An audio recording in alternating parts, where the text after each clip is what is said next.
Tout est grâce, tout est grâce. L'Éternel veut nous enseigner, nous restaurer. Papa et maman de la ville Océane, serviteurs et servantes de Dieu, écoute cet appel.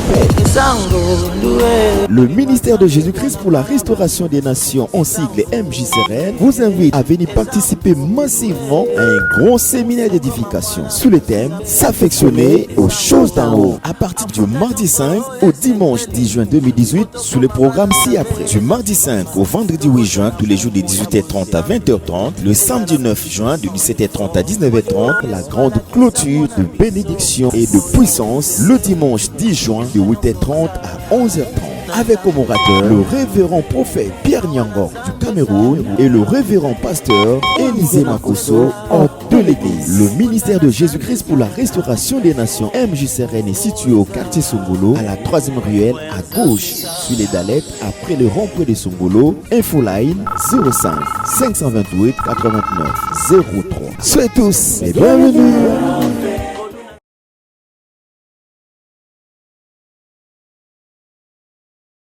D'être à l'écoute du Seigneur. Mais sans plus tarder, en tout cas, nous allons tous nous lever pour acclamer le Seigneur et recevoir son serviteur. L'acclame très heureux le Seigneur.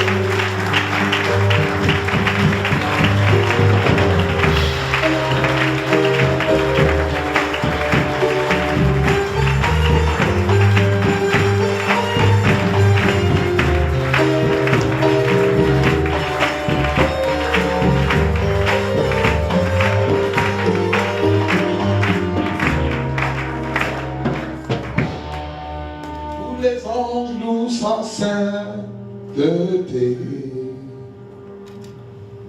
L'univers crie sa majesté. Chantons gloire et louange. Force et louange à l'agneau. À l'agneau. Immolé. Oui, à l'agneau.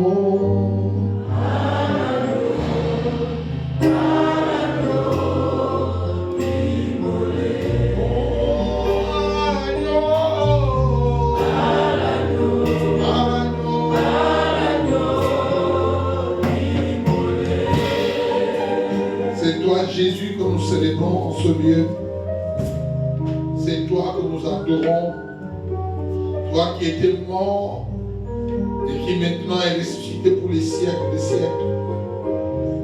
C'est devant ton grand trône que nous nous prosternons. Nous courons nos médailles, nos titres et tous nos galons, en reconnaissant que toi seul es digne d'être loué, digne d'être adoré, digne d'être célébré. Reçois de nous, Seigneur, le parfait qui t'est dû, et que ton grand nom soit béni à jamais. Au nom de Jésus le Christ, et tous les croyants disent Amen. Acclamons le Seigneur pour nous. Acclamons le Seigneur fort, acclamons le bien.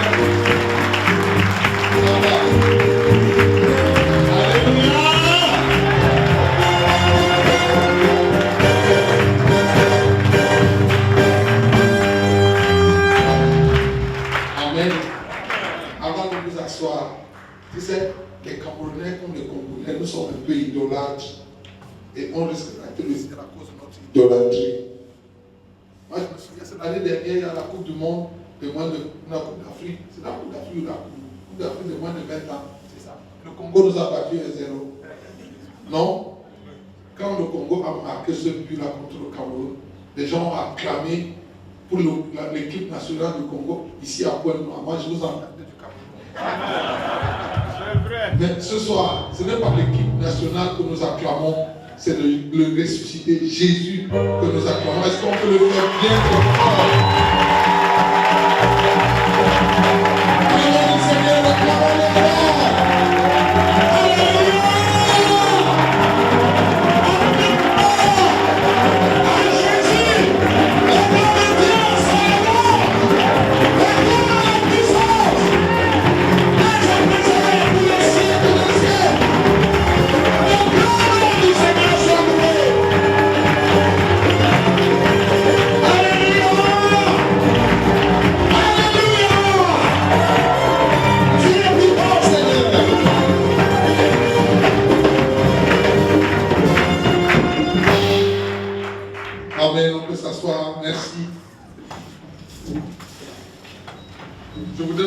soit combien grande est notre joie pour épouse et moi d'être ici à Pointe-Noire, d'être à nouveau à Pointe-Noire. Amen. Je disais à papa tout à l'heure, pendant que nous partageons la maison, que je garde de très très bons souvenirs de mon dernier passage ici. En fait, lors de notre dernier passage ici, Dieu a fait des choses qui sont restées à jamais gravées dans mon cœur, dans ma mémoire. Amen. Et pour cela, Pointe-Noire et ce ministère sont proches de notre cœur. Et nous en parlons tout le temps. Et je vous assure, le Seigneur sait que nous ne manquons pas de faire mention de vous dans nos prières. Alléluia. Je suis là avec ma Béatrice, ma soeur, mon épouse, ma fiancée, la mère de tous mes enfants. Alléluia. Maman, est-ce que tu peux te lever, il veut te voir. Il y en a qui se demandent qui est maman Béatrice.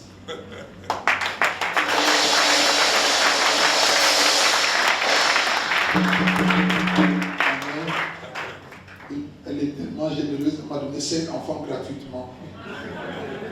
Amen. À jamais elle ne va pour les 5 enfants que tu m'as donné au travers d'elle. Amen. Avant de commencer, j'ai découvert dans la Bible que si vous êtes marié et vous n'avez pas accouché pour moins 5 enfants, c'est que vous n'avez pas obéi à Dieu.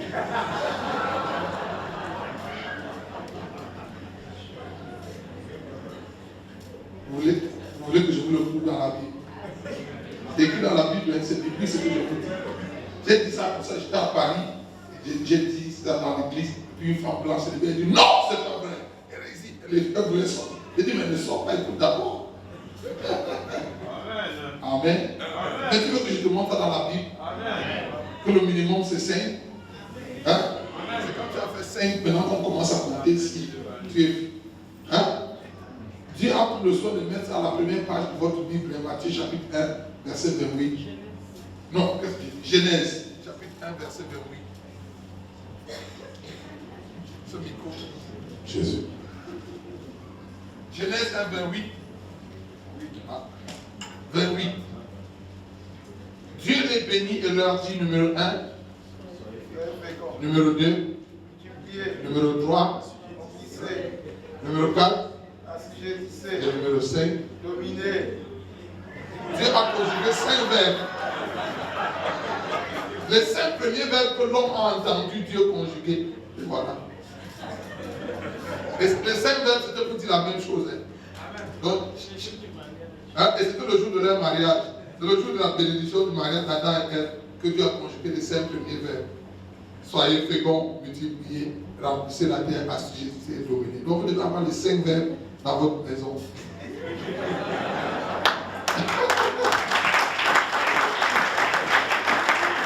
Alléluia. Mais écoutez, je le dis souvent pour rire, mais en réalité c'est vrai. Vous savez qu'aujourd'hui, la France est en train de devenir très rapidement un pays musulman.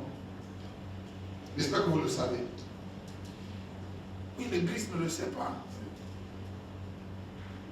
Oui, frère. Marseille est aujourd'hui totalement musulman. Hein.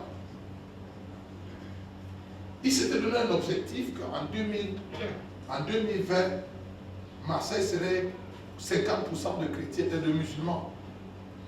Ils se sont lancés le défi en début des années 2000. En 2010, Marseille est déjà aujourd'hui 70% islamique. Marseille, la France était un pays chrétien il y a quelques années. Il y a eu le réveil en France, non? Quand nous lisons l'histoire de l'Église, il y a eu un grand réveil en France. Aujourd'hui, la foi chrétienne est éteinte. Amen. Amen. Même dans nos villes, regardez Pointe-Noire. Moi, je ne connais pas bien Pointe-Noire, mais je sais dans mon esprit que même ici, tu sais, l'occidentalisation, ce n'est pas l'évangile, ce n'est pas le christianisme. Il faut faire la différence entre les cultures de l'Occident et la Bible et la chrétienté. C'est vrai que l'évangile nous vient d'Occident, mais l'occidentalisation et l'évangélisation, c'est deux choses différentes.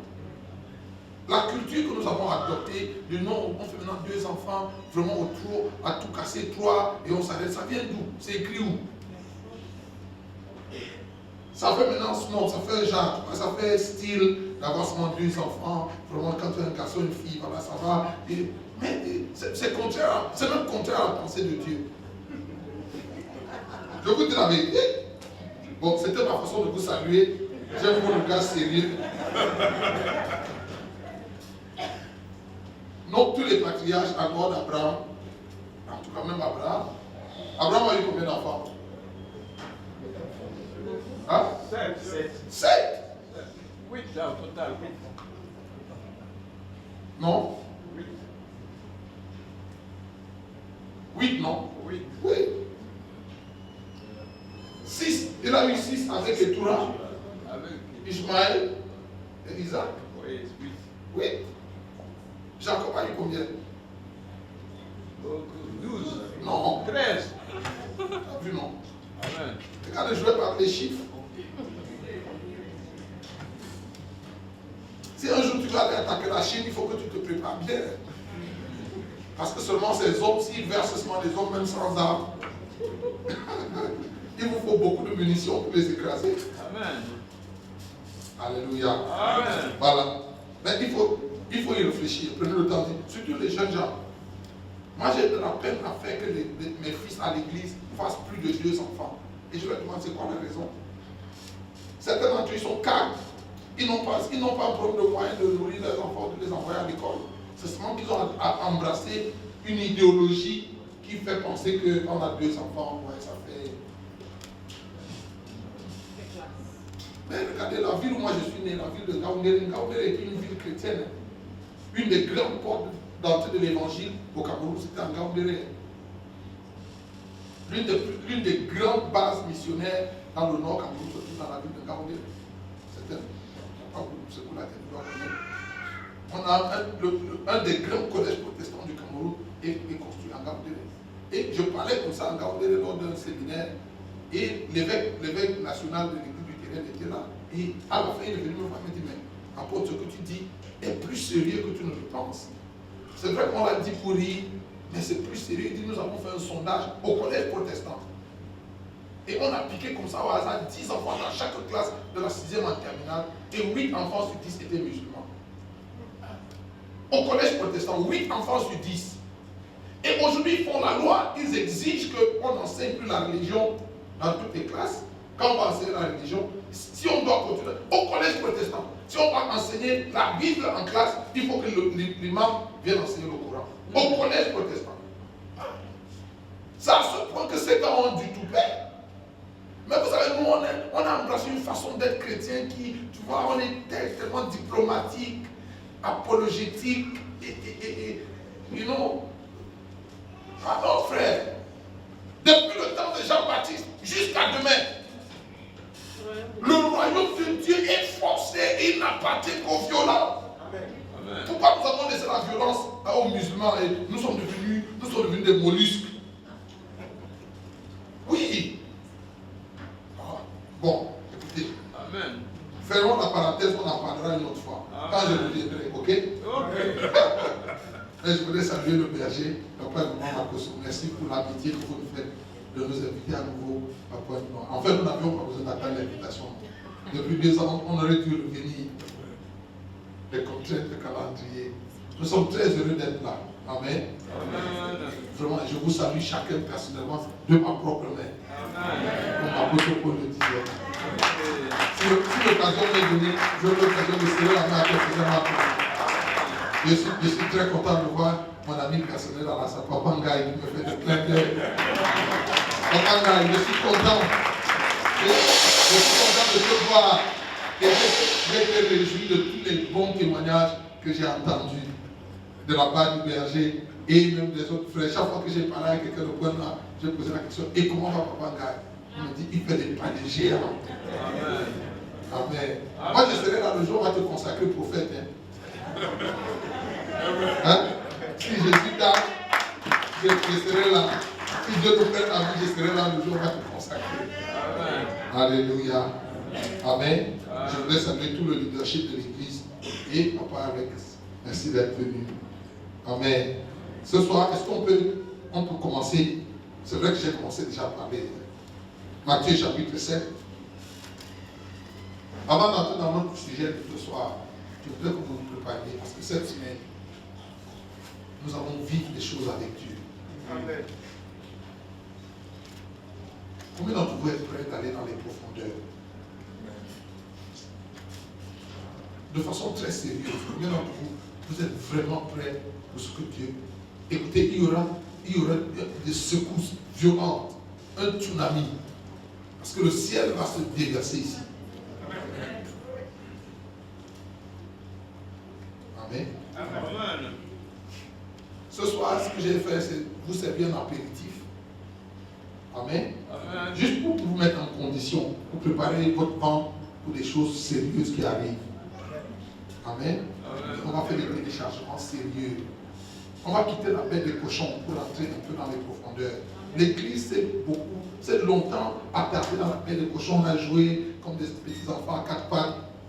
Mais écoutez, plus j'écoute le Seigneur, plus je me rends compte qu'il y a une urgence d'amener l'église dans les profondeurs. Amen. Parce que Jésus est à la porte. Pourquoi on doit amener l'église dans les profondeurs? Parce que Jésus est à la porte et il y a un ensemble de choses qui doivent se mettre en place pour que Jésus vienne. Amen. Amen. Et de plus en plus, le Seigneur me dit, l'urgence est signalée, il faut que l'église avance. Donc cette semaine, que tu veuilles avancer ou non, nous allons te tirer avec nous, parce que tu fais partie de l'église. Amen. Amen. Amen. Amen. Voilà. Matthieu chapitre 7, nous lisons le verset 6. Ne donnez pas des choses saintes aux chiens et ne jetez pas vos perles devant les pourceaux, de peur qu'ils ne les foulent aux pieds, ne se retournent et ne vous déchirent. Est-ce qu'on peut le relire ensemble? Ne donnez pas des choses saintes aux chiens et ne jetez pas vos perles devant les pourceaux, de peur qu'ils ne les foulent aux pieds, ne se retournent et ne vous déchirent. Vous savez, pendant longtemps, le Seigneur dans la Bible, et même par la bouche des prophètes contemporains, n'a pas cessé de dire que Dieu cherche un homme. Et chaque fois que j'ai entendu Dieu dire par la bouche de ses serviteurs qui cherchait un homme, je m'étais toujours demandé, j'étais toujours intrigué par cette recherche accrue de Dieu, d'un homme. Et je demandais toujours au Seigneur, pourquoi tu cherches un homme alors que nous sommes une salle pleine d'hommes? Et quand Dieu dit qu'il cherche un homme, il ne cherche pas un homme avec H. Il cherche un homme avec grand H, il cherche un homme ou une femme, quelqu'un qui se tient devant lui. Amen. Un homme qui se tient dans la brèche, un homme que Dieu peut utiliser, un homme par qui Dieu peut accomplir ses desseins. Mais Dieu n'a pas cessé de chercher un homme jusqu'à aujourd'hui. Et pendant que j'étais devant le Seigneur, je lui demandais pourquoi tu n'arrêtes pas de chercher des hommes alors que nous sommes là. Et le Seigneur m'a donné ce texte. Le Seigneur m'a dit, parce que quand je regarde l'église, je vois plus des cochons que je ne vois l'homme.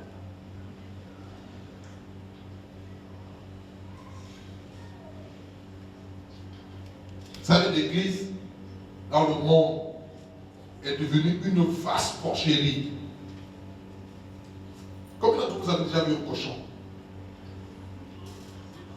Il y a des cochons en pointe noire. Ah, il y en a, parce que j'ai vu la viande de porc à la table. C'était hier soir. Il y a des porcs aussi. Amen. La dernière fois que vous avez vu un porc, il faisait quoi? Hein? Il était dans la boue. Et il faisait quoi d'autre? Hein? Il était dans la boue, il jouait dans la boue. Il se votait dans la boue. Hein? C'est tout? Quand vous allez sortir aujourd'hui, observez attentivement les cochons que vous allez rencontrer sur votre jour. Mais moi, la dernière fois, j'ai vu un cochon, il n'y a pas longtemps. Il avait le nez dans son groin dans la boue. Il passait le temps à fouiller. C'est ce que font les cochons. Hein? Vous allez rarement voir un cochon qui lève la tête. Le cochon a toujours la tête baissée. Toujours la tête baissée, le groin dans la boue, à fouiller des vers de terre, un morceau de je ne sais pas quoi à croquer. Les cochons ne font que ça longueur de journée. Amen.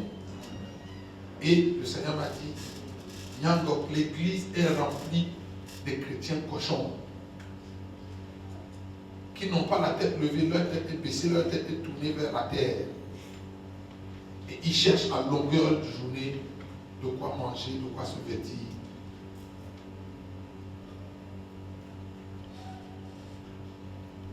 Vous savez, Jésus a dit, ne cherchez pas ce que vous mangerez, ni ce que vous boirez. Et ne soyez pas inquiets.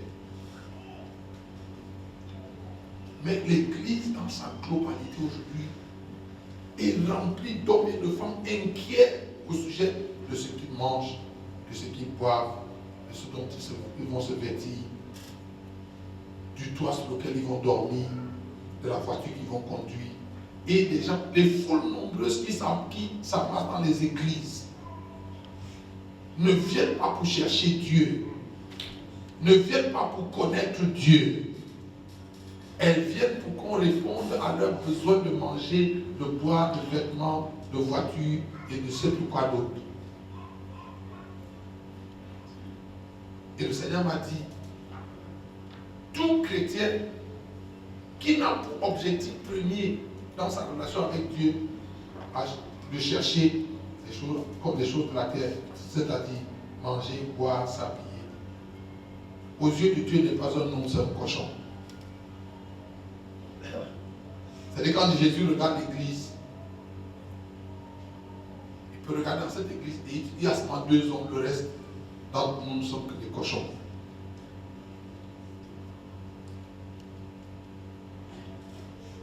Vous savez, le Seigneur a mal au cœur, et pendant que je vous parle, et j'aime le silence qui est dans la salle, le cœur de Dieu a mal. Parce que l'agenda de Dieu sur la terre est bloqué, papa. En anglais, on dirait God is stranded. Comment on dit ça en français? Dieu est coincé. Parce qu'il veut faire avancer les choses, mais il ne trouve pas les hommes qui sont disposés à faire avancer les choses. Vous savez, comme au jour d'Élie, les seuls sacrificateurs que Dieu avait étaient devenus pervers. Ils passaient le temps qu'à chercher des offrandes dans les cuves. Ils avaient fabriqué des fourchettes spéciales pour piquer les plus gros morceaux. Ils couchaient avec toutes les femmes. Et Dieu voulait bouger, Dieu voulait avancer, mais il ne trouvait pas un homme. Élie était devenu aveugle, ses fils étaient devenus pervers. Amen. Amen. Heureusement qu'il y avait une âne qui a pu sentir la détresse de Dieu et qui est venue au temple et a dit à Dieu, je sais que tu veux faire avancer les choses, mais les sacrificateurs que tu as là, ils ne sont plus, ils sont sortis de l'agenda de Dieu, ils sont sortis du programme de Dieu. Mais moi je vais faire une deal avec toi. Je vais te prêter les entrailles. Fais passer ton prophète par mon ventre. Je te le rendrai. Lui au moins, il servira il va engendrer cette nouvelle espèce, cette nouvelle race de serviteurs de Dieu, de prophètes dont tu as besoin. Et Dieu dit, et la Bible dit, si vous lisez le texte en anglais, la Bible dit, et Dieu s'est entêté auprès de Anne. Elle a dit à Dieu, si tu me donnes un fils, I will lend him to you, je te le prêterai. Et Dieu s'est endetté auprès de cette femme. Pour te dire que Dieu était vraiment en détresse. Maman, elle est là. Regarde dans quelle famille Samuel a vécu. Les garçons avec qui il a grandi, la Bible les appelle les fils de Bélial. Non? Certaines versions très douces les appellent des Voliens. Mais il y a des versions crues qui appellent les fils d'Élie, les fils de Bélial. Samuel a vécu avec ses enfants.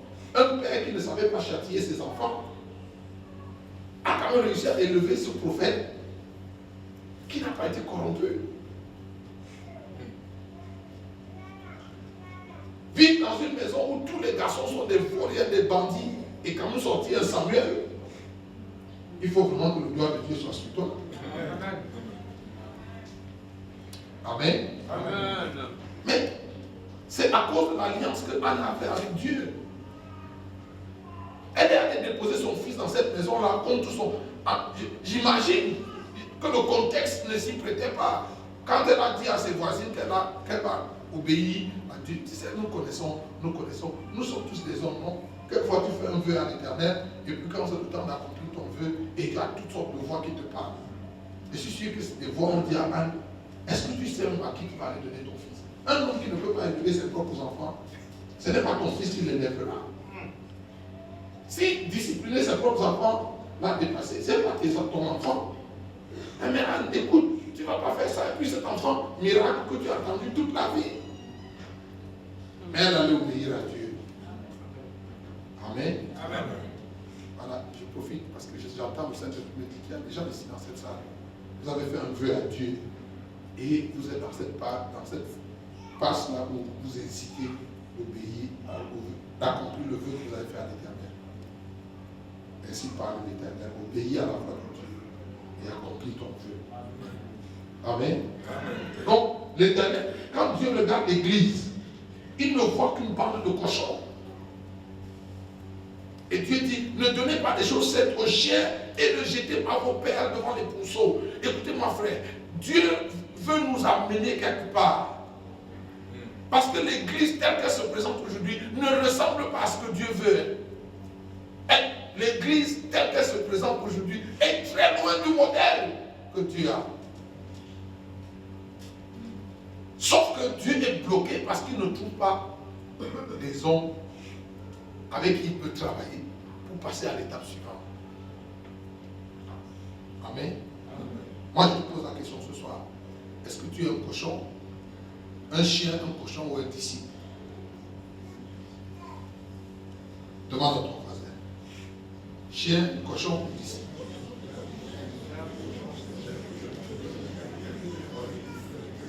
Écoutez, pour vous montrer que l'église aujourd'hui est une vaste porcherie, vous n'avez qu'à entendre les messages qu'on prêche dans les églises.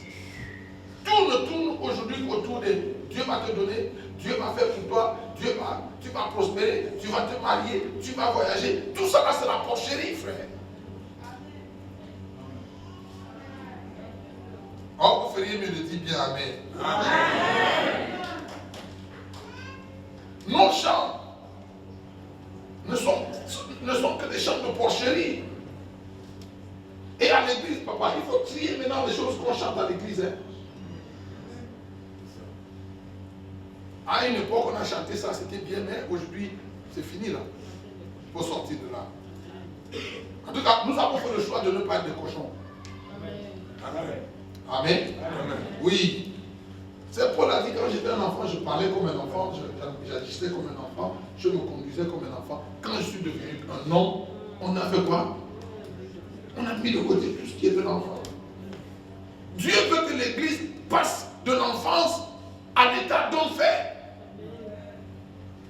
Mais papa, quand est-ce que nous allons y arriver? Jésus est à la porte. Écoute-moi, pendant que je te parle, ceux d'entre vous qui est connecté à Dieu et qui entendent le Saint-Esprit, vous savez qu'il y a urgence dans le monde spirituel. Dieu dit qu'il y a urgence. Amen. Amen. On ne va pas continuer d'élever des pourceaux à l'église qui viennent tous les dimanches parce que j'ai eu mal au ventre, il faut que le pasteur prie pour moi. Oh non, mon loyer va, je dois payer mon loyer la semaine prochaine, le bailleur va venir. Et on a toujours des problèmes de loyer, de bailleur, de nourriture, de rentrée scolaire. Et écoutez ça, tout ça là c'est la porcherie. Amen. Il faut passer à autre chose. Le royaume de Dieu ne consiste pas à manger et à boire. Donc, pourquoi on passe le temps à prêcher sur le visa? Nos prophéties ne concernent que les mariages, les visas, les enfants, le voyage, la promotion. Est-ce que Dieu n'a que ça à dire à l'église? Non. Dieu a des choses plus sérieuses. Et cette semaine, on en parlera un peu. Amen. Amen. Le royaume de Dieu ne consiste pas à manger et à boire. Mais le royaume de Dieu, c'est la justice, c'est la paix et la joie dans le Saint-Esprit. L'apôtre Paul dit, le royaume de Dieu ne consiste pas en des paroles seulement, mais en une démonstration de puissance. Amen. Amen. Il est temps que nous avancions dans le royaume. Amen. Amen. Amen. Ne jetez pas les choses, ne donnez pas les choses saines aux chiens et ne jetez pas vos pères aux pourceaux. Quand certains d'entre vous, quand Dieu vous regarde, il sait qu'il ne peut rien faire de sérieux avec vous parce que dans vos yeux, il ne voit qu'un cochon. Tout ce que vous voulez, tout ce que vous demandez à Dieu, vous voulez vous marier. Votre plus grande joie, ce sera quand vous serez mariés. Pour certains d'entre vous, c'est le jour où vous obtenez le visa pour aller vivre en France. Et vous êtes fidèles à l'église en attendant le jour où il vous donnera ces choses.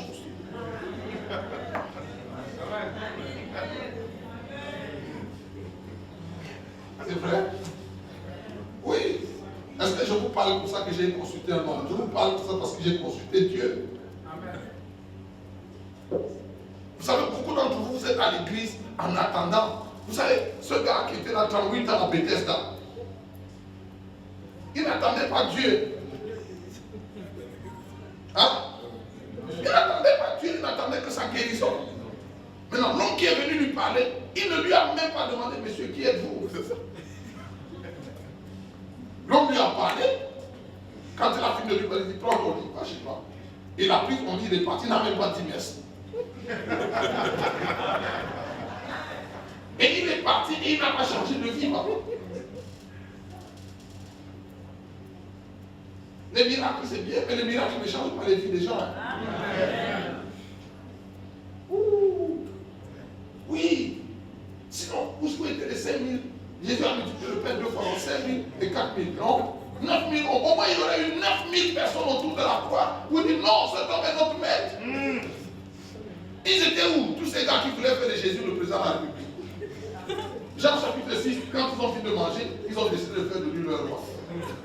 Jésus a dit, ok, attends, avant de faire de moi votre roi, si quelqu'un ne mange pas ma chair et ne boit pas mon sang.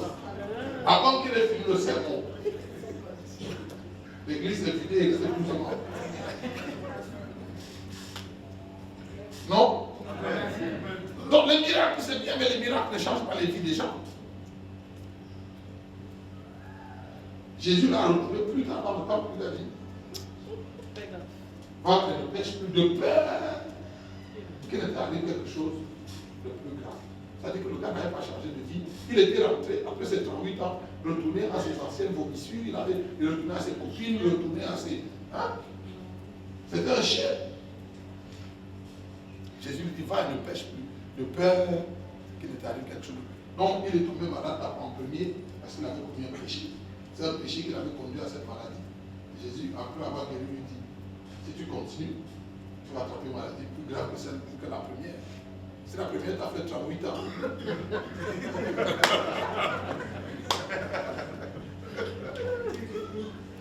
Amen. Amen. Le frère, le royaume de Dieu ne consiste pas à manger et à boire. Regardez, quand Jésus est mort sur la croix, il a été crucifié entre deux brigands. Non? Hein? Amen. Est-ce que tu sais que les deux brigands représentent deux églises? Oui.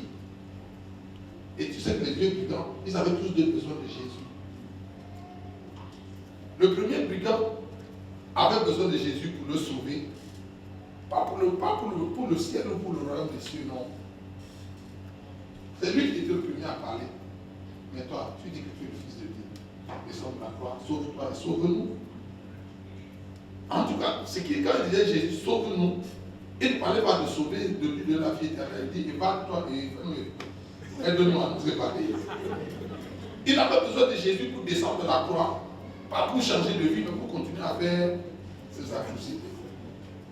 Et beaucoup de chrétiens dans l'église sont comme ce premier brigand. Ils ont besoin de Jésus, pas pour changer de vie. Ils veulent que Jésus vienne les aider à accomplir leurs rêves. Ils ont des ambitions, ils ont des projets, ils ont des affaires qui ne marchent pas. C'est coincé ici, c'est bloqué là-bas. Et ils cherchent Dieu, ils cherchent le Dieu mécanicien qui peut débloquer. Et ce premier brigand, et cette église cochon, qui a des regards tournés vers la terre. Amen. Les chrétiens cochons n'ont leur regard tourné que vers la terre. Leur grande satisfaction est ici. Ils ne s'affectionnent pas aux choses d'en haut. Les cochons ne lèvent jamais la tête. Leur tête est toujours baissée dans le sang. Parce qu'ils ne s'affectionnent qu'aux choses de la terre. Écoutez leur chant. Je me marierai et j'avancerai et je prospérerai et je grandirai et je... C'est quoi? Je ne mourrai pas. Je ne mourrai pas. C'est la porcherie. Tu sais pourquoi il ne veut pas mourir? Il veut rester ici.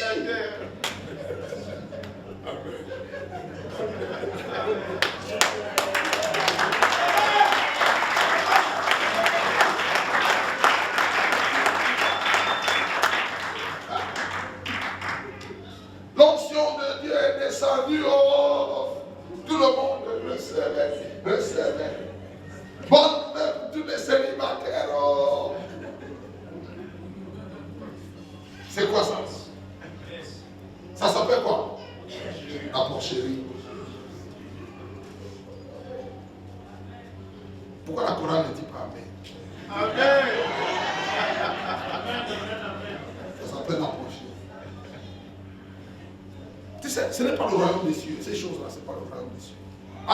Avec tout le respect que je dois aux gens qui ont chanté ça, j'ai rien contre les gens qui ont chanté. J'ai un problème avec le chant. Il va me prendre, il va m'arranger, il va me positionner. C'est quoi ça? Hein? Ça s'appelle quoi? La porcherie. Regarde tous ces chants-là qui sont c'est la porcherie, maman. C'est Dieu qui est l'esclave, qui fait tout pour nous. Nous ne faisons rien pour lui. Hein? Jésus va me prendre, Jésus va m'arranger, Jésus va me positionner. Il s'agit de moi, il ne s'agit pas de lui. Mais il s'agit, écoute-moi, dans l'évangile, le vrai, il s'agit de Jésus. Amen. It's all about him, not about us. Il est question de lui. Dans mon chant, il s'agit de Jésus. Il s'agit d'élever Jésus. Non pas de chanter notre égoïsme et nos convoitises. Mais la plupart des chants que nous entendons aujourd'hui, qui animent l'église, qui égayent les chrétiens, c'est les chants qui chatouillent notre convoitise. Et ces chants-là, il faut les jeter à la poubelle, papa. Amen. Là, il faut filtrer tous les chants. Amen. Amen. Je ne mourrai pas. Non, je ne mourrai pas. Ma folie, oh. Mais ta folie, ce n'est pas Jésus, ce n'est pas vrai. Ta folie, c'est que tu veux te marier, tu veux voyager, tu veux prospérer, tu veux avancer. C'est ça ta folie. C'est ça ta passion. Regarde, dans le chant, toute la passion, c'est je me marierai, j'avancerai, je prospérerai, je travaillerai et je ferai quoi encore? Je voyagerai. C'est ça ta passion, c'est ça ta folie. Bon, mais on met Jésus là, ajoute que ça donne un parfait évangélique. Mais c'est un chant païen.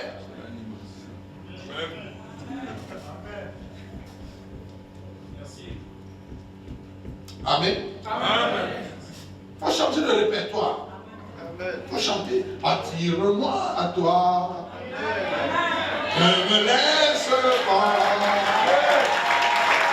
Je veux tout abandonner et restaurer notre amitié. C'est ça les chants. Tu es mon désir. Seigneur, je ne veux que toi. Rien ne peut te remplacer. Dans tes bras, je suis assuré. Montre-moi la voie qui me ramène à toi. Qui me ramène à toi. Tu es tout pour moi. Sans toi, je ne peux vivre. Tu es tout pour moi.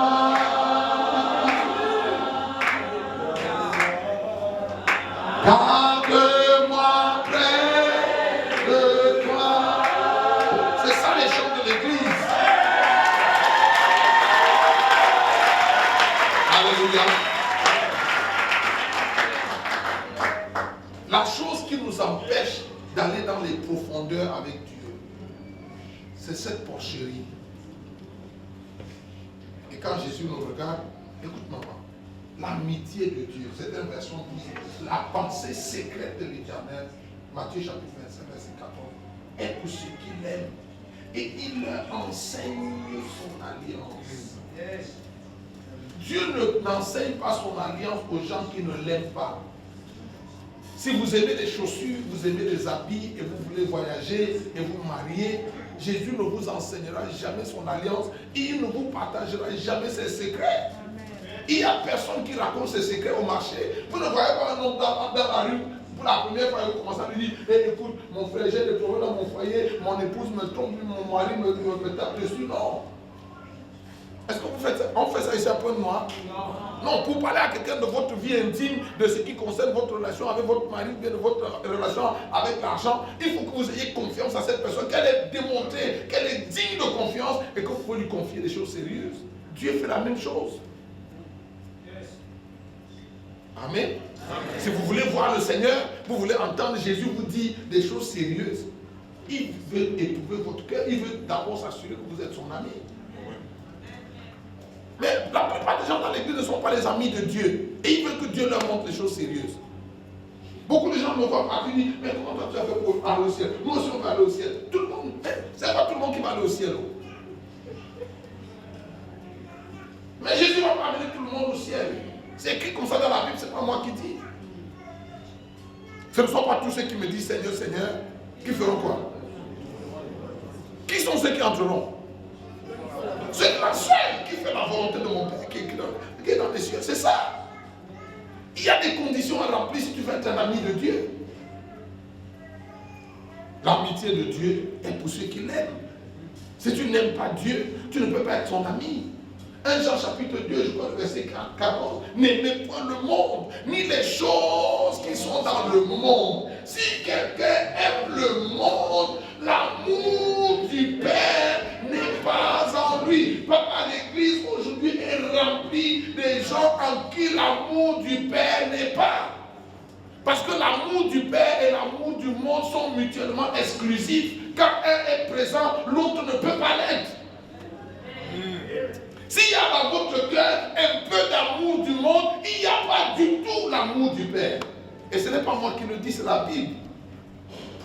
Car tout ce qui est dans le monde, la convoitise de la chair, la convoitise des yeux et l'orgueil de la vie vient du monde et non de Dieu.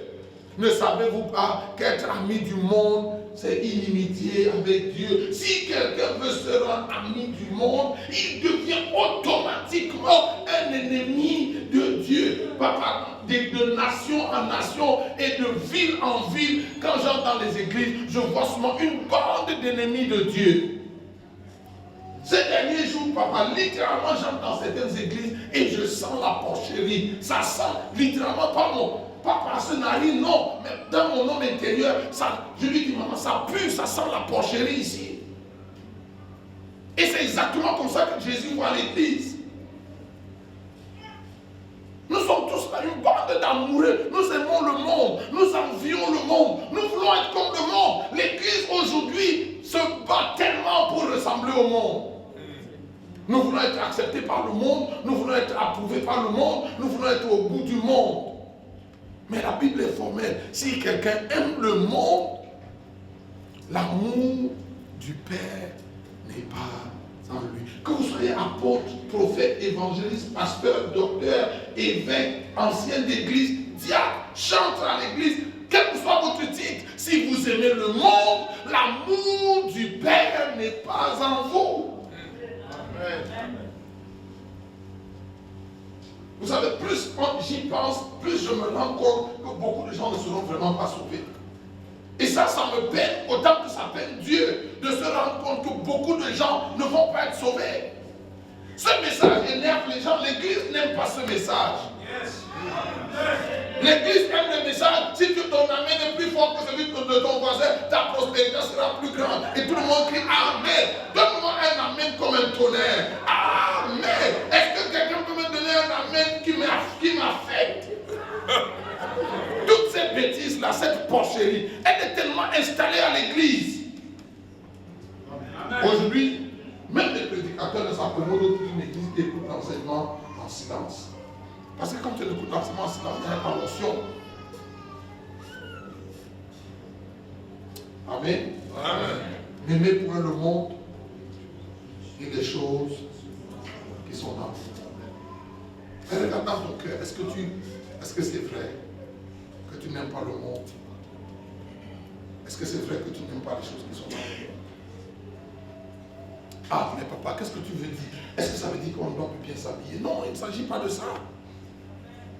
Est-ce que tu veux dire qu'on doit avoir une belle voiture? Non, il ne s'agit pas de ça. Mais qu'est-ce que tu veux donc dire? Non, ce que je dis en français facile, c'est que le costume que je porte, c'est simplement un habit, même s'il a coûté 3 millions. Et que la voiture que je conduis, c'est juste une voiture. Ça n'a pas besoin d'être un nom spécial. C'est juste un moyen de locomotion. Dès que ça a cessé d'être un moyen de locomotion, ça a pris la place de Dieu dans ton cœur. Si ton costume a cessé d'être juste un vêtement, et que ça doit être Lacoste, ou ça doit être je ne sais pas quel nom, à ce moment-là, tu es rentré dans autre chose.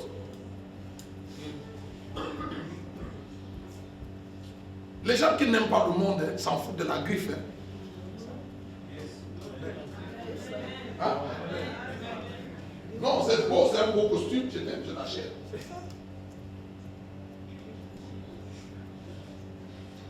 Quelqu'un voit la nuance? N'aimez pas le monde ni les choses qui sont dans le monde.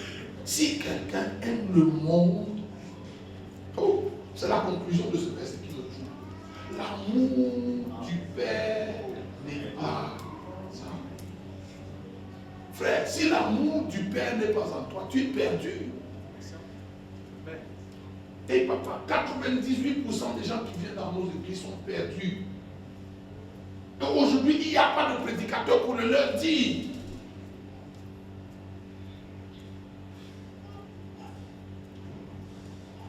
Moi, je dis aux chrétiens partout où je vais, encore qu'après moi, je peux le dire, avec la permission du berger. Et même s'il ne me donne pas la permission, je le dis parce que... Écoutez-moi, si vous ne cherchez pas Dieu, ici, ce n'est pas votre maison. Si vous n'aimez pas le Seigneur, cette maison-ci n'est pas votre maison. L'église, c'est la maison des gens qui aiment Dieu. La maison des gens qui cherchent Dieu. Si vous ne cherchez pas Dieu, vous n'avez pas votre place dans l'église. Votre place est ailleurs. On est d'accord? Amen. Donc ne perdez pas le temps. Au lieu de venir à l'église, donner l'impression que vous faites quelque chose que vous ne faites pas, que vous êtes quelque chose que vous n'êtes pas. Il vaut mieux être totalement ce que vous êtes. Hein? Amen. Oui. Il vaut mieux être totalement ce que vous êtes. Si vous êtes un cochon, allez à la porcherie. Mais si vous êtes un chrétien, venez à l'église. Amen. Amen. Donc ce soir, je n'avais pas vraiment l'intention de prêcher, je voulais juste vous donner un apéritif. Je vous présente 3 clichés rapidement et puis je vais rendre le micro. Amen. Amen. Mon premier cliché, c'est Paul. Philippiens chapitre 3. Est-ce qu'on peut mettre Philippiens 3 au tableau? Philippiens 3. On va lire à partir du verset 1. Mon verset, c'est le verset 7.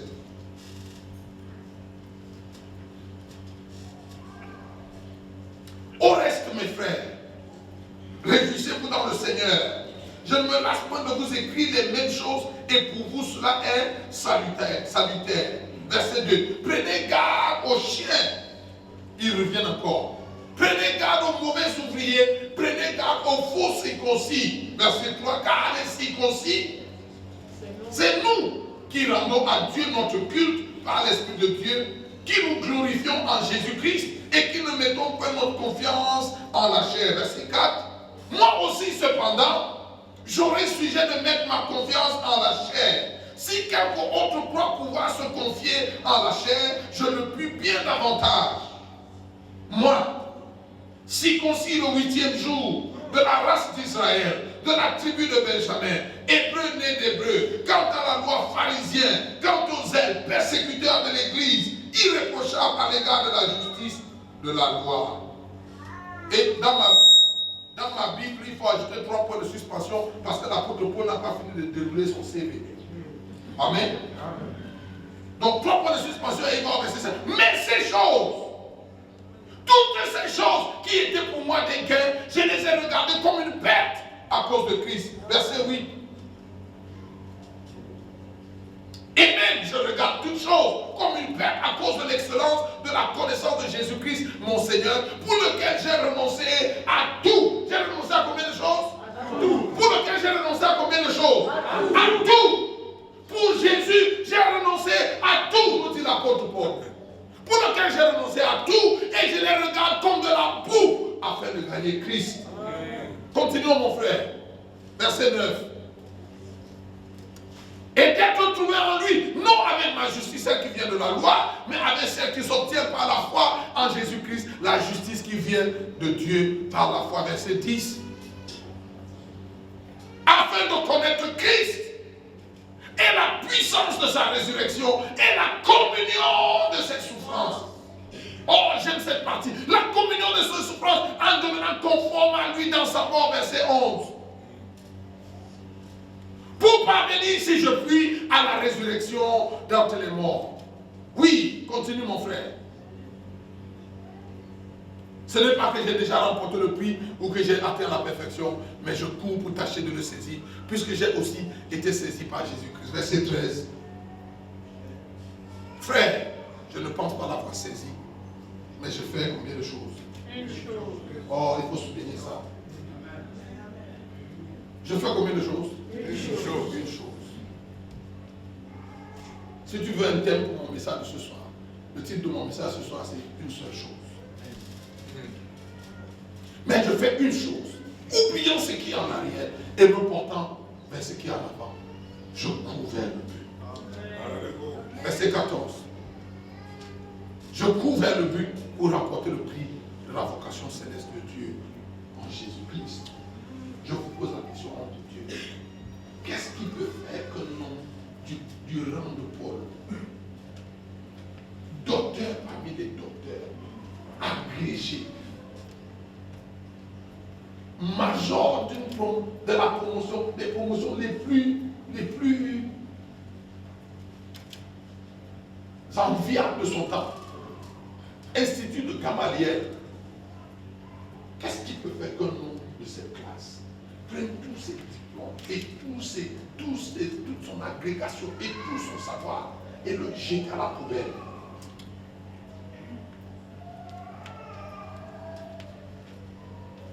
Toutes ces choses qui étaient pour moi un gain, je les ai considérées comme une perte. Et même aujourd'hui, je les considère comme de la boue. Pour Christ, j'ai renoncé à tout. Paul a renoncé à tout pour Christ. Mais nous avons renoncé à tout, à Jésus pour tout. Oh,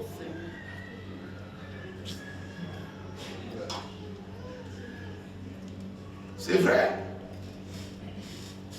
Tu sais, quand il dit je le considère comme la boue, le texte, si tu lis le texte original, le mot, les traducteurs de la Bible étaient juste, ils ont cherché le mot le plus doux. Ils voulaient être polis. Mais en réalité, le mot que Paul a utilisé dans le texte grec, c'est le mot excrément. Il a considéré tout ce qu'il était, toute sa vie avant Christ, comme des excréments, les produits du WC.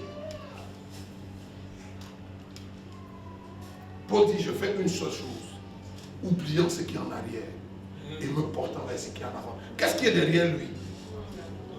Toute sa gloire d'autrefois, ses relations, ses amitiés avec les présidents et les ministres.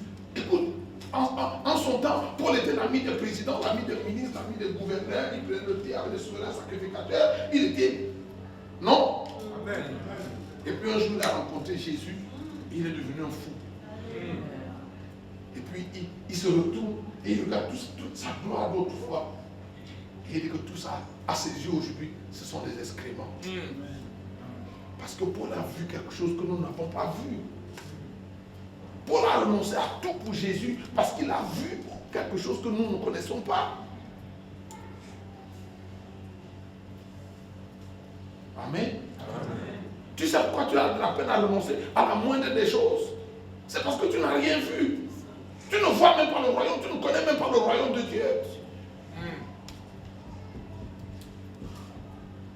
Tu sais, nous nous accrochons à tout, sauf à Christ. Regarde l'église aujourd'hui, l'église s'accroche à tout, papa, sauf à Dieu.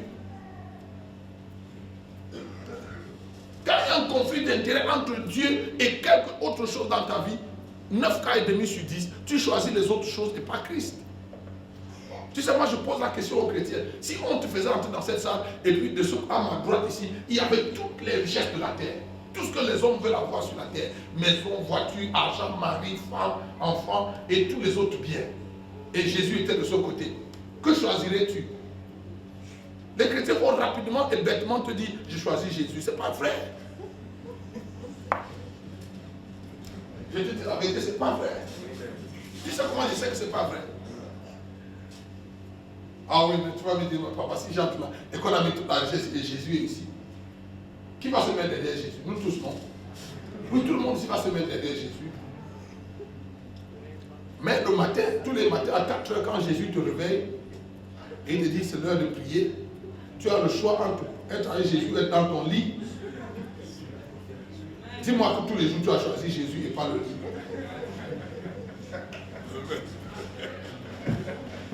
T'as vu, non?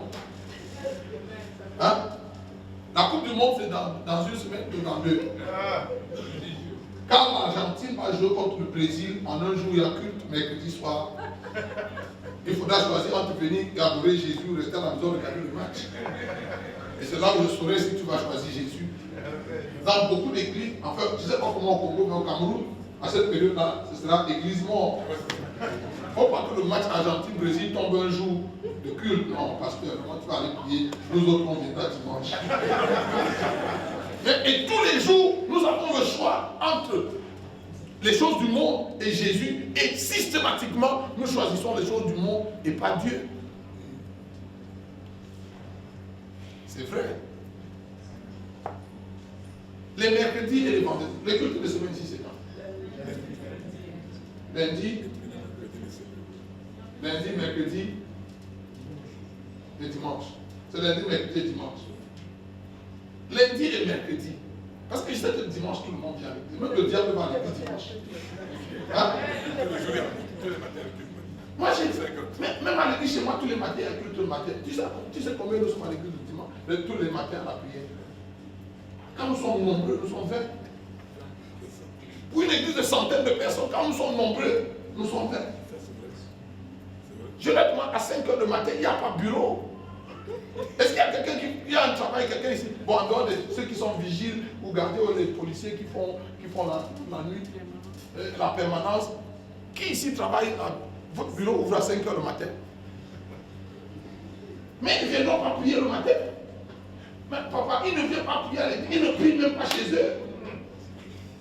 Tu sais, à une époque, il ne faut pas dire à maman Béatrice que j'ai dit, mais à une époque, maman Béatrice m'a dit, mais papa, toi aussi, ton service militaire là, mais tout le monde, ils ont quand même besoin d'avoir un peu de temps chez eux pour prier avec leur famille. J'ai dit à maman Béa, les gars là ne prient pas chez eux.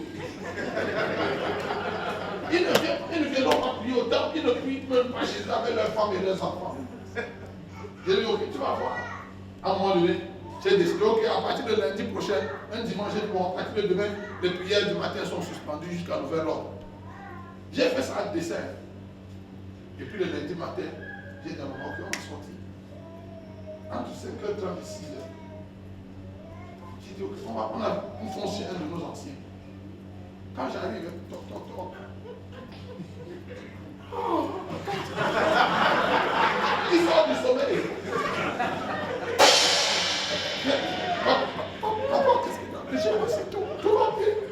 J'ai dit non, moi je venais faire la dévotion matinale avec vous. Il dit non, mais si tout le monde encore dort chez moi là. Hey, maman, papa est là. J'ai dit bon, mais si tout le monde dort, ça va. Prends le temps de les réveiller. Bon, j'ai passé le temps. J'ai demandé, on y va. Et là, on fait sur le deuxième. Quand on arrive à 6h30, il se brosse. Mais, papa, tout va bien, tu viens à 6h, tu n'es jamais venu ici. J'ai dit non, mais je suis venu pour la prière du matin. Vous avez déjà prié, on va prier tout à l'heure. Qu'est-ce que vous avez déjà prié? L'école commence à 7h30.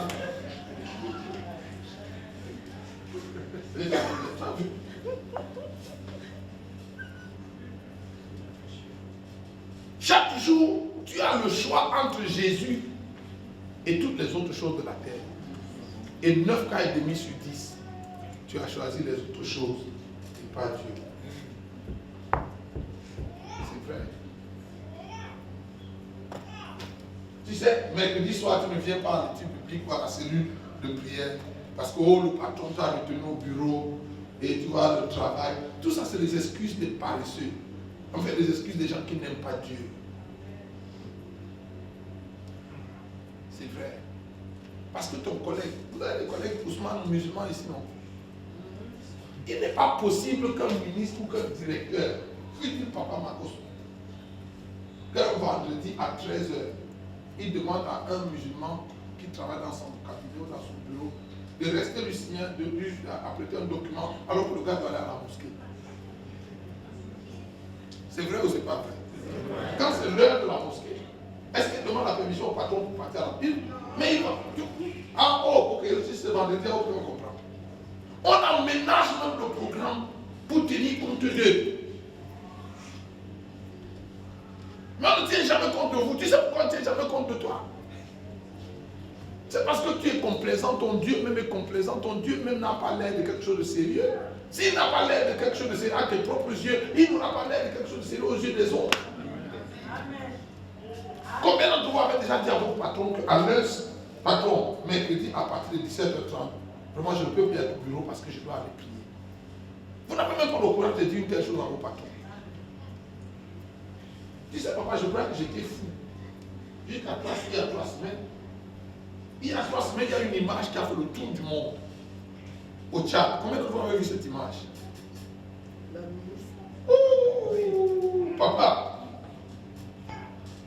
Oh, j'étais content. Et un de ces jours, j'ai allé au Tchad. Je vais seulement aller pour saluer cette dame. Je lui dis, c'est pour les gens comme toi que je suis pasteur.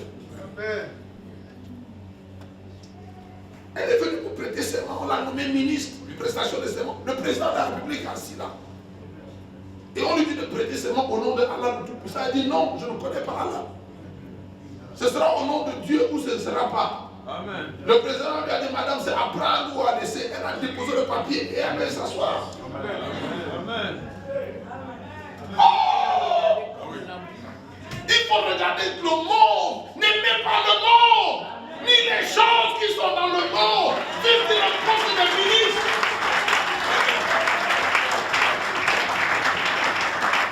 Elle a déposé le papier, elle allait s'asseoir. Sa soeur en Christ est venue après elle, a fait la même chose et elle allait s'asseoir.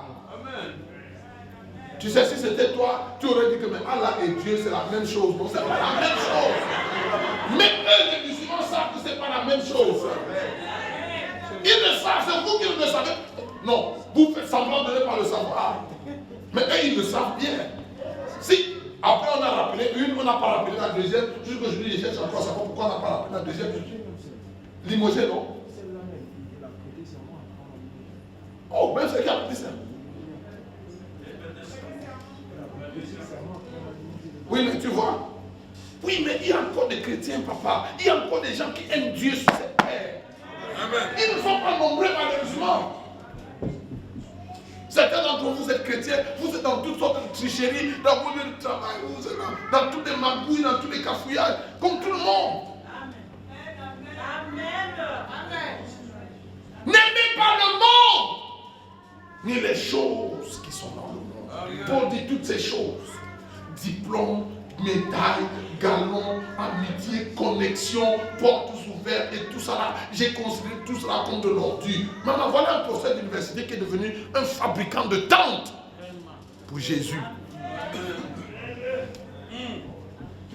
Tu imagines un homme, à cause de une autorité dans ce pays, il n'est pas seulement pasteur. Non. Imagine-le là en train de fabriquer des tentes parce qu'il doit subvenir à ses besoins et aux besoins de l'église. C'est un scandale. Mais pour l'apôtre Paul, c'est une gloire. Toi, tu as renoncé à quoi depuis que tu connais Jésus? Mais ce n'est pas ta faute. Hein? Ce n'est pas vous que j'accuse. J'accuse ceux qui vous ont prêché l'évangile. Parce qu'ils ne vous ont pas dit la vérité. On vous a annoncé un évangile qui n'est pas l'évangile. Moi, je ne souffrirai jamais. Je ne manquerai de rien. C'est un mensonge. C'est un faux chant. Pourquoi chanter ça à l'église? C'est la porcherie.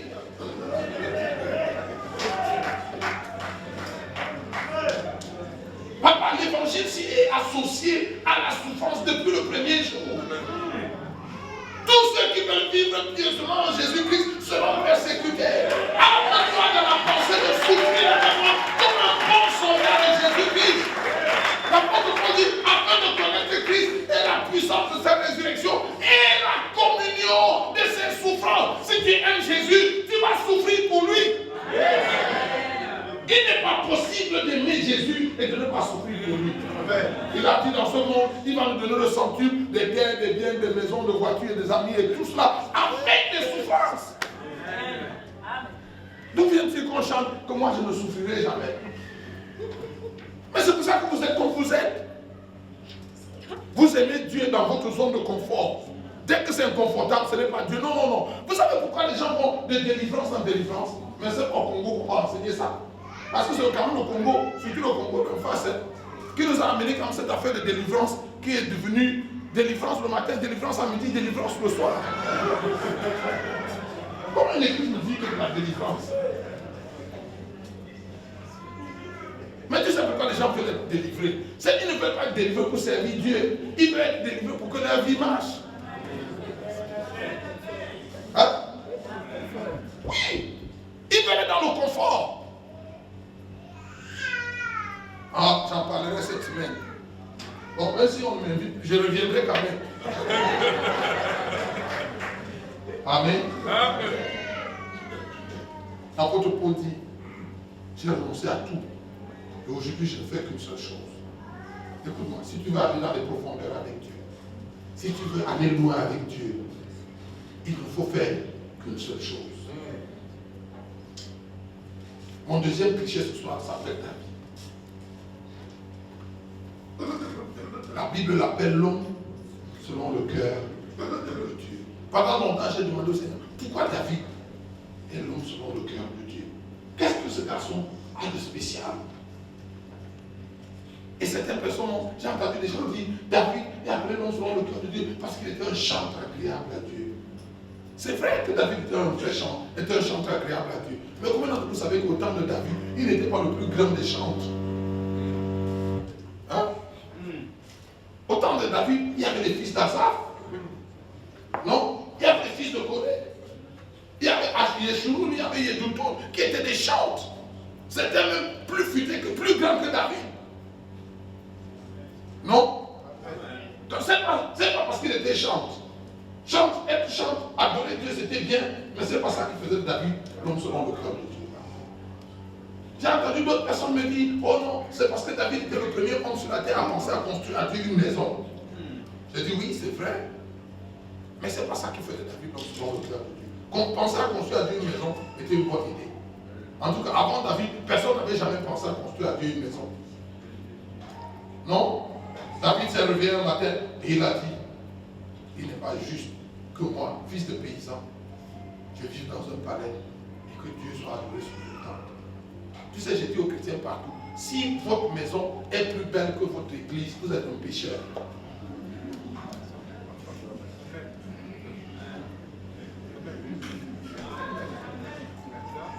Si la maison que vous habitez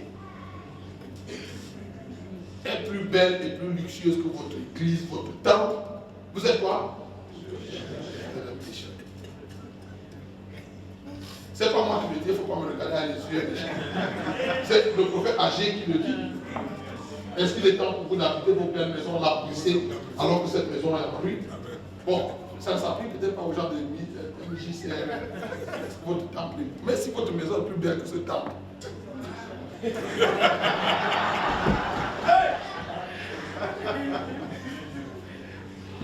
j'étais dans une ville du Cameroun appelée Ekoloba. Papa, le pasteur de cette église, un grand cadre, grand, haut commis de l'école. Sa maison, c'était un palais. Quand nous sommes arrivés, je suis venu prêcher pour lui. Il m'a amené à la maison, on a mangé, c'était bien. Mais la maison, vraiment, quand je dis maison, palais, tu sais de quoi je parle.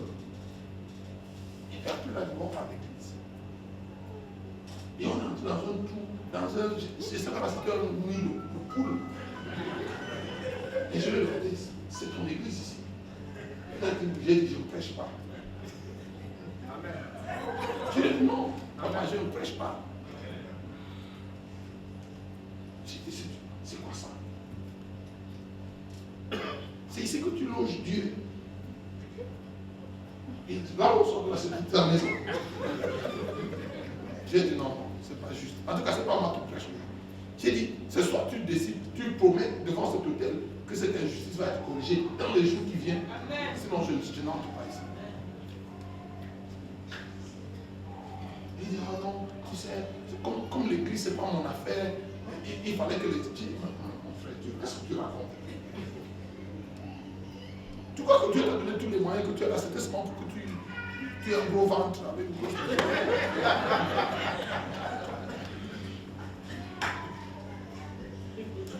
Amen. Amen. Qu'est-ce qu'il a fait de David l'homme selon le cœur de Dieu? Somme 27, verset 4.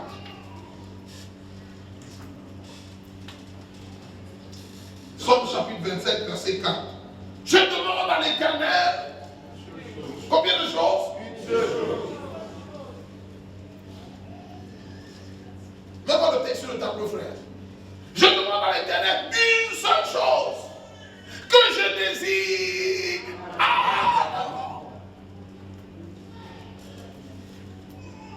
Je voudrais habiter dans toute ma vie dans la maison de l'Éternel pour contempler la magnificence de l'Éternel et pour admirer son temple. Je ne demande pas à l'Éternel 14 choses. Je ne lui demande pas 28 choses. Je ne lui demande même pas 15 choses. Je demande à l'Éternel une seule chose. Et la seule chose que David demande à l'Éternel, c'est habiter dans la maison de l'Éternel tous les jours de sa vie pour contempler la beauté de l'Éternel. Amen. Amen. Regarde dans ton cœur. Combien de choses est-ce que tu demandes à Dieu? Certains d'entre vous lisent le sujet de prière. Ça commence à la maison chez papa Marcos. Jusqu'ici, la liste n'est pas finie. Je dis, la liste est tellement longue.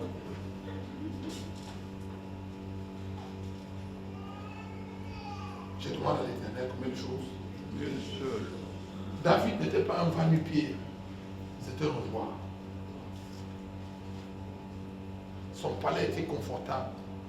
Il avait beaucoup d'épouses. À l'époque, on pouvait marier, on pouvait épouser beaucoup de femmes, non? Hein? Il avait beaucoup de femmes, de belles femmes d'ailleurs. Il avait beaucoup d'enfants, il avait le pouvoir, il avait tout. Mais il demanda à l'Éternel une seule chose. Le texte dit, je voudrais habiter tous les jours dans la maison de l'Éternel. Mais écoute, c'est un problème de traduction. Parce qu'au temps de David, il n'y avait pas encore de maison appelée la maison de l'Éternel. Non, c'est lui qui était le premier à penser à bâtir d'une maison. Non. Donc David ne parle pas d'une maison comme d'un temple comme ça. Il ne parlait pas de venir habiter ici. La traduction correcte serait, je demande à l'Éternel une seule chose. Je veux habiter tous les jours de ma vie dans la présence de Dieu.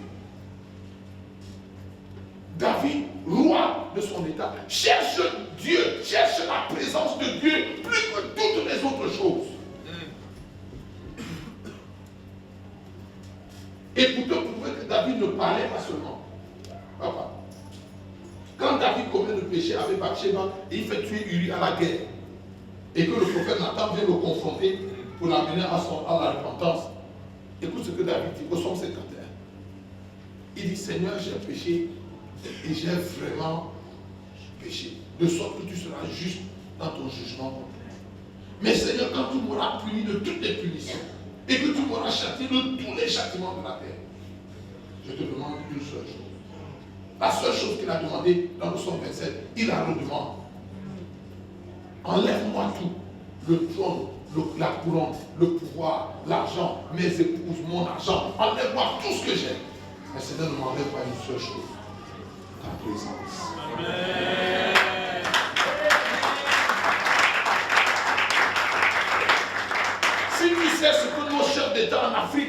savent souvent faire pour rester au pouvoir. Tu vas comprendre ce texte de David qui est prêt de jeter à la fenêtre toute autre chose pour garder la présence de Dieu. Seigneur, enlève-moi tout, mais enlève ta présence. Une seule chose. Et David ne le disait pas seulement du bout des lèvres, il le disait du fond de son cœur. Tu sais, il y a beaucoup de choses que nous disons à Dieu de nos lèvres, mais notre cœur ne le dit pas. Non? Oui. Je t'aime, tu le sais. Je te porte dans mon cœur. Et mon cœur bouillonne d'amour pour toi. Tu es mon yayaï. Non? Quelquefois on le chante et on pleure. Et tu sais ce que Dieu dit du ciel? Tu mens, je le sais. Ce n'est pas vrai dans ton cœur.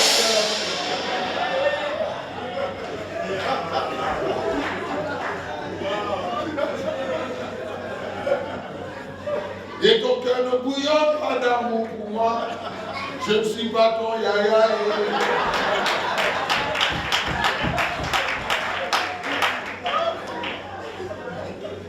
Si tu prêtes attention pour entendre la réponse de Dieu quand tu finis de chanter, c'est ça exactement qui te chante à l'oreille. Parce que Dieu sait que ce n'est pas vrai. Mais pour David, c'était vrai. David peut regarder Dieu en face et dire, je t'aime, tu le sais.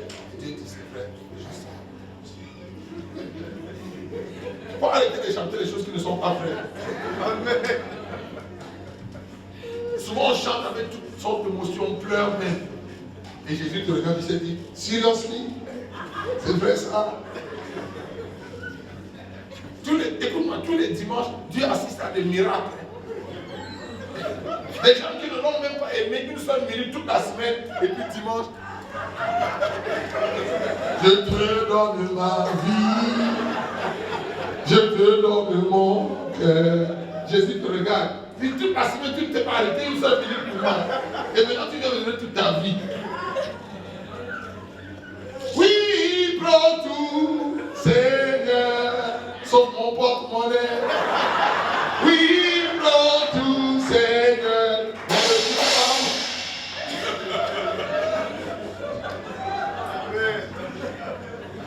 David, je demande à l'Éternel une seule chose. Paul, je fais une seule chose. Oubliant ce qui a fallu. Nous portons vers ce qui a fallu. Amen. Mon dernier cliché ce soir s'appelle Moïse. Il s'appelle qui? Moïse. Hébreux chapitre 11, verset 23. Regarde. Ce garçon était un fils d'Hébreu, né dans l'esclavage. N'est-ce pas? Hein? Tes parents étaient esclaves. Verset 23. Moïse était fils d'esclave. Il est né dans l'esclavage. Et la Bible dit parce qu'il était pauvre de figure, sa mère n'a pas craint l'ordre du roi. Et elle a décidé de le garder 3 mois. Et ne pouvant plus le garder, Moïse, sa mère a décidé, au lieu d'aller le jeter entre les mains des officiers égyptiens qui étaient si méchants. Tu sais que ces Égyptiens étaient tellement méchants que si la mère de Moïse était allée leur donner son garçon en disant, pour obéir à l'ordre du roi, je vais vous donner mon fils. Ils auraient découpé Moïse devant sa mère. Ils auraient fait asseoir Jochebed et ils allaient prendre la machette et décapiter l'enfant devant elle. Donc elle s'est dit, au lieu de connaître cette souffrance atroce de voir mon fils mourir sous mes propres yeux, je préfère le laisser au Nil. Les crocodiles le mangeront certainement, mais au moins je ne serai pas présent pour voir cet enfant mourir. Amen. Et elle a fabriqué la corbeille et elle a déposé ce beau garçon au bord du fleuve. Et la sœur de Moïse a refusé de partir. Elle a dit à maman, je vais rester ici pour voir ce qui va arriver à mon petit frère. Et quand maman est partie, ce jour-là, comme par hasard, la fille unique du pharaon décide d'aller se baigner. Mais les princesses ne se baignent pas au marigot. Non? La fille du président s'assoit à se baigner. Comment? Personne ne lui permettra. Le protocole ne va pas permettre. Même si elle veut faire un caprice de princesse, même le protocole, la sécurité présidentielle ne permettra pas qu'elle aille au fleuve. Vous êtes d'accord avec moi? Mais, comme par hasard, le protocole a permis ce jour-là que la princesse aille se baigner. Vous savez comment elle n'est pas entrée dans l'eau, non? Quand elle est arrivée au bord de l'eau, elle a vu la corbeille et elle a dit à ses servantes, c'est quoi dans cette corbeille? Ce sont des servantes qui sont entrées, qui ont ramassé la corbeille et dedans on a trouvé un mocasson. C'est elle qui lui a donné le nom de Moïse. Elle a dit parce que je l'ai tiré de l'eau, il s'appellera Moïse. Et comme c'était un garçon et que le pharaon était à la quête d'un prince héritier, il a adopté ce petit garçon. Du fait d'être de son adoption par la fille de Pharaon, il devient le prince héritier. Amen. Donc pendant les 40 premières années de sa vie, quand Moïse devient un garçon, quand il ouvre ses yeux et qu'il prend conscience de la vie du monde ambiant, il est où? Il est au palais. Donc voilà un garçon qui est né au palais. Il a vécu 40 années dans la gloire, dans l'opulence. Vous pouvez imaginer la gloire, l'opulence, le luxe qu'il y avait chez Pharaon, n'est-ce pas? 40 années dans la gloire. La Bible dit qu'il a été instruit dans toute la science de l'Égypte. Et puis un matin, de nulle part, Moïse a claqué la porte et il est parti. Alléluia. J'ai demandé à Dieu, qu'est-ce qui est arrivé à Moïse? Qu'est-ce que Moïse a vu? Qui a fait qu'un jour, il quitte le palais, qu'il quitte la gloire? Regarde ça, regarde le texte. Même pas le texte au tableau, mon frère. C'est pas la fois que Moïse, à sa naissance, fut caché pendant 3 mois par ses parents parce qu'il vit que l'enfant était beau et qu'il ne craignit pas l'ordre du roi. Verset 24. C'est pas la fois que Moïse, devenu grand, refusa d'être appelé le fils de la fille de Pharaon. Verset 25. Aimant mieux être maltraité avec le peuple de Dieu que d'avoir pour un temps la justesse du péché. Verset 26. Regardant l'opprobre de Christ comme une richesse plus grande que les trésors de l'Égypte, car il avait les yeux fixés sur la rémunération. Verset 27. C'est par la foi qu'il quitta l'Égypte sans être effrayé de la colère du roi, car il se montra ferme comme voyant celui qui est invisible. Écoute ça. Un jour, ça c'est la version de la première, ça c'est la Bible que je lis. Pendant que Moïse se baladait dans le palais, il est allé dans la salle du trône, là où se trouvait le grand et majestueux trône de Pharaon. Pharaon, son grand-père adoptif, n'était pas là, il était simplement dans ses appartements privés et le trône était vide. Et Moïse admirait le trône en se disant, un jour, devinez qui sera assis là? Ce sera moi. Et quand je serai là, je serai le nouveau Pharaon, l'homme le plus puissant de la terre. Et il imaginait ce qu'il serait quand il prendrait le pouvoir à la mort de son grand-père. Et pendant qu'il admirait ce grand trône et toute la puissance qui va avec, la Bible dit, le Dieu invisible lui est apparu. Et quand Moïse a vu Dieu, le trône de l'Égypte est devenu une ordure à ses yeux. Quand il a vu le Dieu invisible, il a craché sur le trône de l'Égypte, de Pharaon, et il est parti. Il a décidé de quitter le palais pour aller vivre dans le désert 40 années. En se disant, il vaut mieux vivre dans un coin du désert avec Dieu que de vivre dans ce somptueux palais sans Dieu.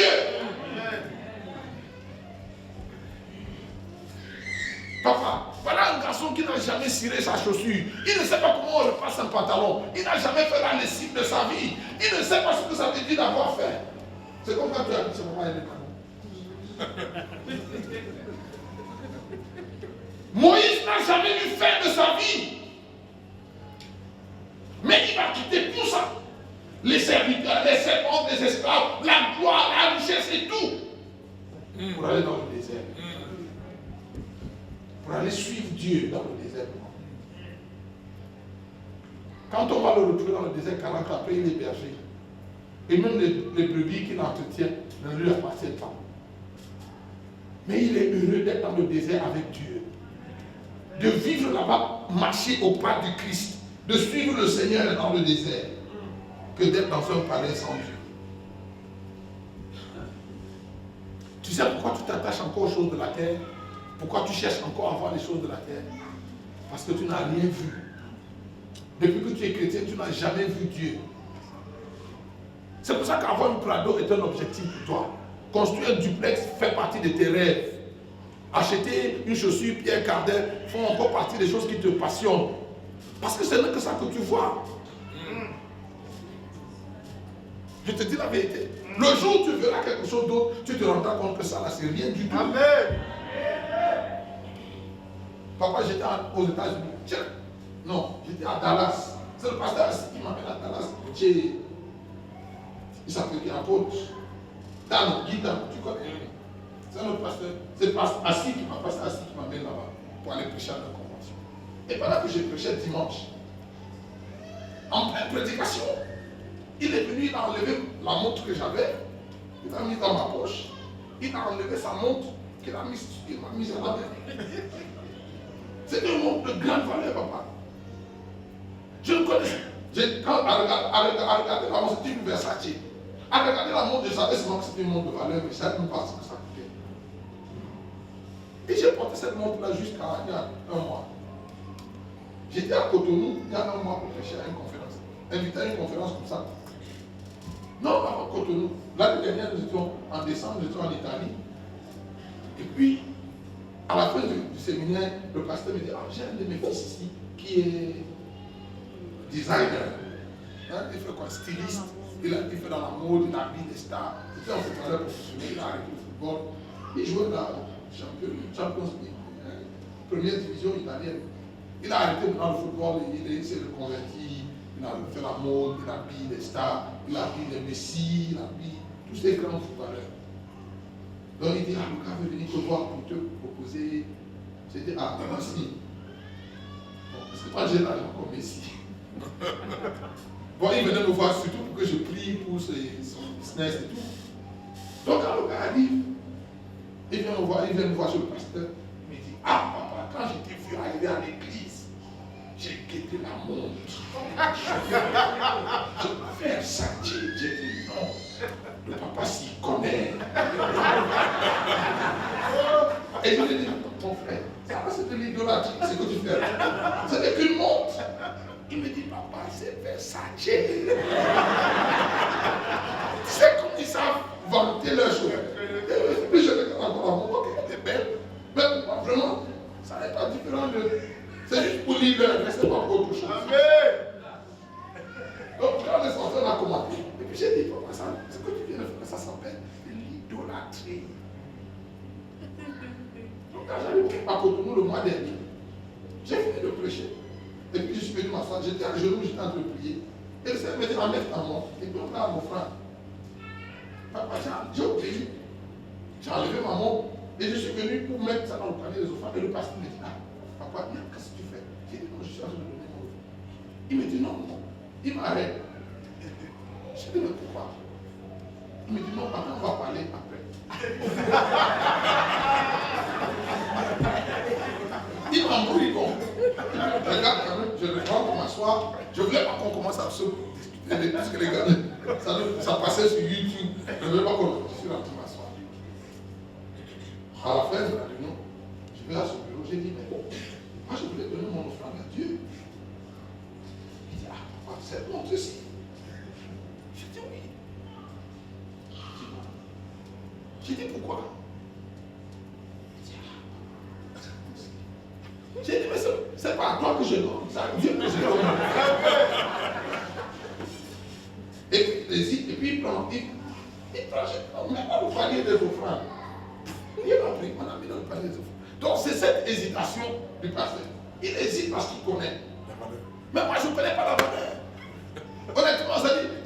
me dit rien du tout. C'est une montre, comme toutes les autres montres. Jamais de tous les prix, c'est écrit. Mais donc, ce soir-là, quand on rentre à l'hôtel, j'ai dit, bon, je vais quand même aller sur Internet pour voir pourquoi tout le monde crie quand j'étais un peu plus dans mon papa. Vous avez pris une voiture. Papa. Mais tu vois, pour moi, honnêtement, c'est pas différent de porter une montre en caoutchouc qui me donne l'heure. Moi, c'était. Et moi, papa, j'avais un moment derrière, j'ai dit, mais quelqu'un aurait pu me couper la main quelque part pour enlever cette montre. Oui, mais, tu sais, c'est de ça qu'il s'agit.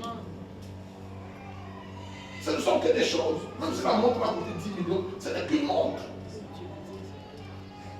C'est juste pour lire l'heure. Si ça cessait d'être un truc pour lire l'heure, c'est devenu autre chose.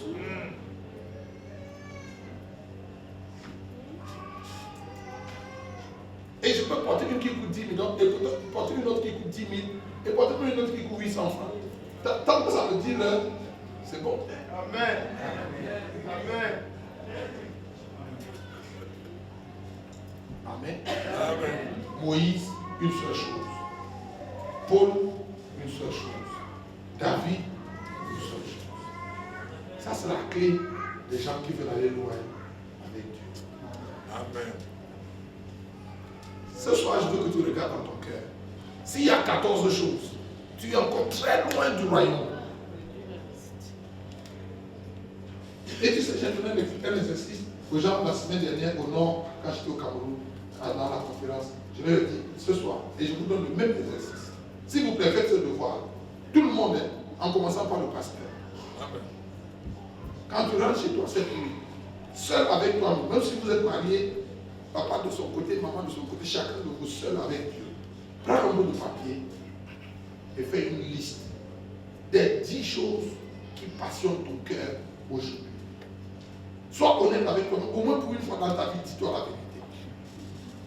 Ok? Oh, je suis passionné du duplex que je vais construire, de la Range Rover. Ça s'appelle Range Rover encore. Hein? Notre président vient de sortir un Range Rover. Il a mis ça sur Internet. Notre président Paul lui a sorti une Range Rover. Tu vois le genre de limousine longue, comme ça, de 20 mètres. C'était notre fête nationale. C'est ça qui est venu à la une au Cameroun. Ça s'appelle Range Rover quelque chose. Il semble qu'il y a seulement 4 ou 8 personnes qui ont ça dans le monde. Wow. Je t'assure, hein? Ça peut construire la rue en des doigts là. Bon, en tout cas, c'est pas de ça qu'on parle. Je n'arrive pas de dire que j'ai fait un commentaire là-dessus. Et faites la liste, amusez-vous à être honnête au moins pour une fois dans votre vie. La plupart d'entre vous, vous allez vous rendre compte que sur les 10 premières choses qui vous passionnent actuellement, Jésus n'est même pas parmi les 10. Ne figure pas parmi les 10 premiers. Maintenant, je sais que comme j'ai dit, je viens de vous donner la réponse à la question, n'est-ce pas? N'allez pas écrire là, numéro 1, Jésus, il va vous dire que c'est pas vrai. Je vous dis la vérité. Tu vas te dire, menteur, c'est pas vrai, mon nom ne peut pas être ici. Toi-même, tu sais que mon nom ne peut pas être là. Quand tu vas écrire, tu vas faire la liste des 10 choses qui te passionnent. Regarde les 10 choses pour lesquelles tu pries le plus. Hein? Ça va te montrer, ça va te donner un indice. Hein? Parce que dans ta tête, tu penses que c'est Jésus que tu aimes. Mais en réalité, tu ne l'aimes pas.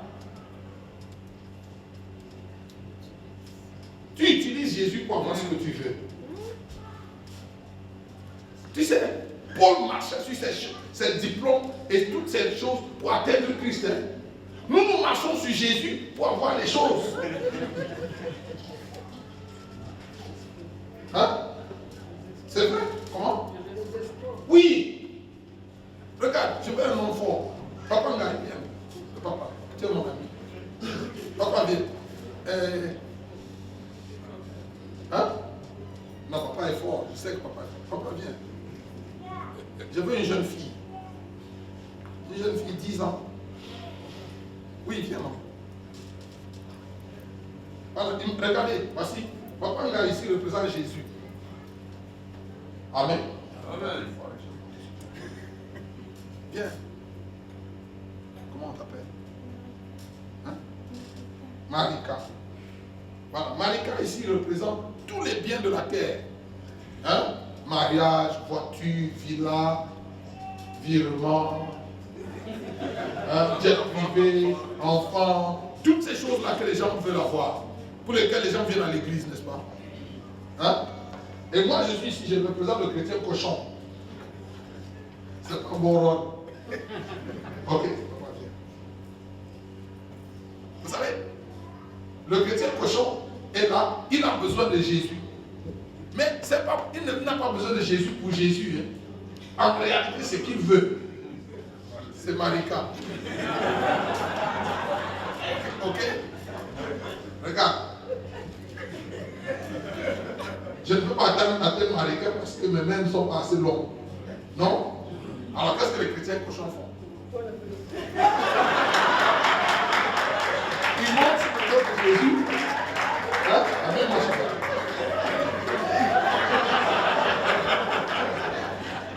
Le chrétien cochon utilise Jésus comme échafaudage pour atteindre ses objectifs.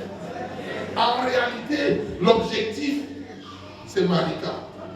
Et Jésus, c'est l'outil, est le moyen qui nous permet d'atteindre nos choses. Et si tu regardes au fond de ton cœur, c'est exactement ce que je viens de faire. Nous venons à l'église, nous cherchons Jésus, mais Jésus, ce n'est pas toi que nous voulons. Je te cherche, mais ce n'est pas toi que je veux. Ok? Je veux marcher avec toi pour que tu m'amènes chez Marika. Et quand tu m'auras donné Marika, je dis bon, ben écoute. Merci. Merci. Amen.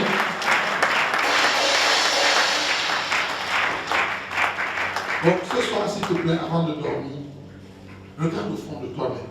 À la fin de l'exercice, tu sauras si tu es un cochon, un chien, un cochon ou un disciple. Amen. Est-ce qu'on peut se mettre debout?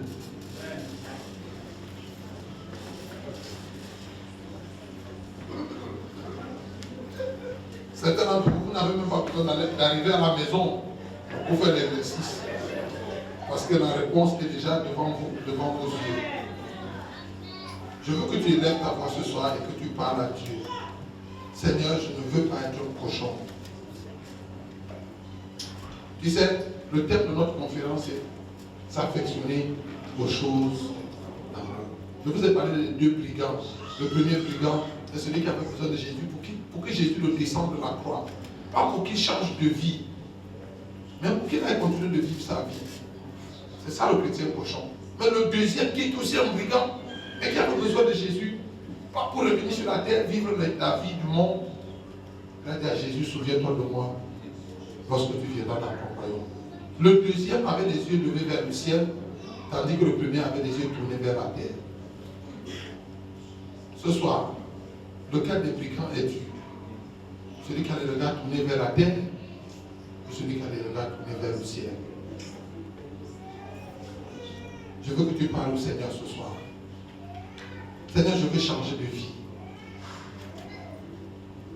Je veux plus être un cochon. Circoncis mon cœur pour que mon cœur ait soif de toi. La plupart d'entre nous, nos cœurs ont soif de tout sauf de Dieu. Nos cœurs recherchent tout sauf Dieu. Et ce soir, notre premier devoir, c'est de revenir au Seigneur. Ramener notre cœur au Seigneur. Vas-y, parle au Seigneur.